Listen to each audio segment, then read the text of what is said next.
आमच्या प्रिय बंधू बहिणींना येशूच्या नावाने माझा नमस्कार. सर्वेसर संगे सकाळ या सकाळ तुम्हाला भेटणे म्हणजे मला आनंदाची गोष्ट आहे. बायबल वचन वाचतो. स्तोत्र संहिता 5:3 प्राप्तकाली माझी वाणी ऐकतोस. म्हणजे सकाळ सकाळ परमेश्वर आमच्या वाणी ऐकतो, आमचं आरोळी ऐकतो, प्रार्थना ऐकतो.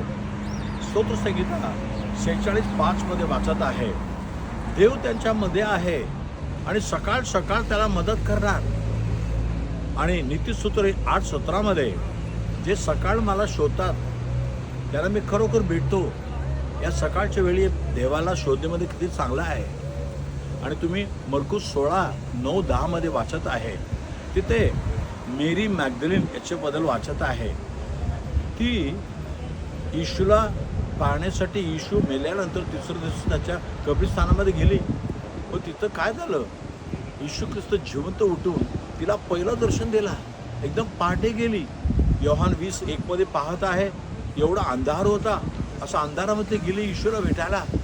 ती मेलेल्या येशूला पाहण्यासाठी गेली, पण ती भेटली कोणाला? जिवंत येशूला.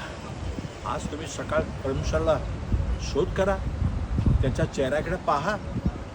आणि स्तोत्र संगीत आणखीन एक गोष्ट काय माहिती आहे का? 5:7 प्रभू तुझ्या मोठे कृपेने मी तुझ्या सन्निधानामध्ये येत आहे.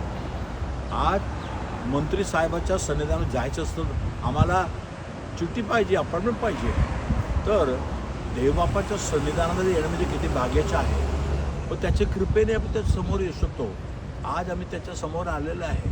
त्याची कृपा, त्या कृपेला माना. येशू माझ्यावर कृपा कर असं म्हणा, तुमच्यावर कृपा करणार. आणि खरोखरच आज सकाळी तुम्हाला जे काय गरजे आहे, जे काय तुमची आवड आहे, सर्व देव देणार. मी तुझ्यासाठी प्रार्थना करतो. पवित्र देव बापा, धन्यवाद प्रभू राजा. हो, सकाळ सकाळ आमची वाणी ऐकतो, आमची बोलणी ऐकतो, आणि सकाळ सकाळ आम्हाला मदत करतो. आणि सकाळ सकाळ आम्ही तुला शोधलं तर आम्हाला तू सापडतो प्रभू. आज या सकाळच्या वेळी प्रत्येकाच्या गरजा पूर्ण कर. त्यांचं काय हातामध्ये काम घेतात ते काम यशस्वी होऊ दे आणि त्यांना भाग्यता भेटू दे. येशूच्या नावाने मागितो म्हणून ऐक प्रभू राजा. Amen, amen. God bless you. उद्या सकाळी पुन्हा भेटूया. आमेन.